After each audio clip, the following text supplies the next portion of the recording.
আসসালামু আলাইকুম ওয়া রাহমাতুল্লাহ। প্রিয় দর্শক, আমার এই ভিডিওতে আপনাদের স্বাগতম।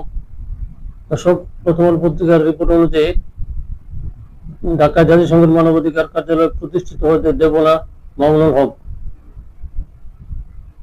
ঢাকায় 3 বছরের জন্য জাতিসংঘের মানবাধিকার বিষয়ক হাইকমিশনের কার্যালয়ের একটি মিশন স্থাপনের বিষয়ে অন্তর্বর্তী সরকারের উপদেষ্টা পরিষদের চূড়ান্ত অনুমোদন দেওয়ার সিদ্ধান্তের বিরুদ্ধে তীব্র প্রতিক্রিয়া জানিয়েছে হেফাজতে ইসলাম বাংলাদেশ।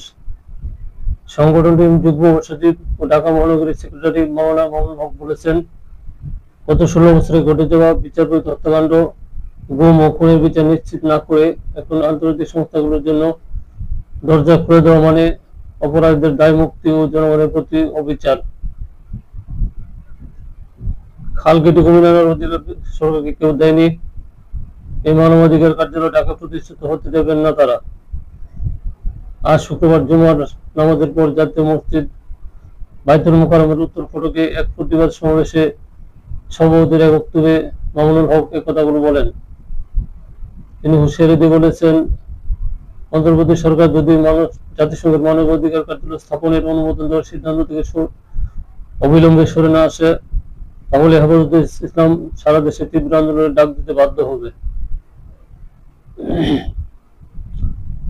সমাবেশে হেফাজত নেতা মামুনুল হক বলেন, জুলাই আগস্ট বিপ্লবের পর অন্তর্বর্তী সরকারের উপর যে দায়িত্ব অর্পিত হয়েছিল তা বাস্তবায়নের পরিবর্তে তারা এমন সিদ্ধান্ত নিচ্ছে যা জন আকাঙ্ক্ষার পরিপন্থী ও স্বাধীনতার মৌলিক চেতনার সঙ্গে সাংঘর্ষিক।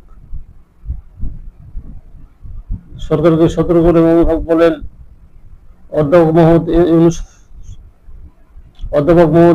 অন্তর্বর্তী সরকারকে আমরা স্পষ্ট করে বলি, শহীদের রক্তের বিনিময়ে গঠিত এই সরকারকে জনগণের মতামত উপেক্ষা করে এমন সিদ্ধান্ত নেওয়ার কোনো অধিকার দেওয়া হয়নি। জাতিসংঘের তথাকথিত মানবাধিকার বাস্তবে ইসলাম ও মানবতার পরিপন্থী পশ্চিম আদর্শের হাতিয়ার। খাল কেটে কমিনার অধিকার সরকারকে কেউ দেয়নি। আমরা এই মানবাধিকার কার্যালয় ঢাকায় প্রতিষ্ঠিত হতে দেব না। আজ আমরা শুধু প্রাথমিক প্রতিবাদ জানাচ্ছি যে সরকার যদি সিদ্ধান্ত থেকে অবিলম্বে সরে না আসে, তাহলে হেফাজতে ইসলাম বাংলাদেশ সারা দেশে তীব্র আন্দোলনের ডাক দিতে বাধ্য হবে। সমাবেশে অন্যান্যের মধ্যে হেফাজত কেন্দ্রীয় উপদেষ্টা মাওলানা আব্দুর রহিম সুফি, নাবি আমির মাওলানা মহিউদ্দিন রব্বানী, মাওলানা আহমদ আলী কাশেমি, দুষ্ট যুগ্ম মহাসচিব ও ঢাকা মহানগরী সভাপতি মাওলানা জুনায়েদ আহমেদ আল হাবিব, যুগ্ম মহাসচিব মাওলানা আজিজুল হক ইসলামাবাদী, মাওলানা জালালউদ্দিন, মাওলানা মঞ্জুরুল ইসলাম আফেন্দি, মুফতি মনির হোসেন কাশেমি, মাওলানা আজহারুল ইসলাম, মাওলানা রাশিদ বিন নূর, মাওলানা এনামুল হক মুসা, মুফতি শরীফুল্লাহ, মাওলানা ফেরদৌসুর রহমান, মাওলানা এহসানুল হক, মাওলানা ইমরানুল বারী সিরাজি, মাওলানা জুবের রশিদ, মাওলানা এহতেশামুল হক সাকি প্রমুখ বক্তব্য দেন। ভালো থাকবেন। আল্লাহ হাফেজ।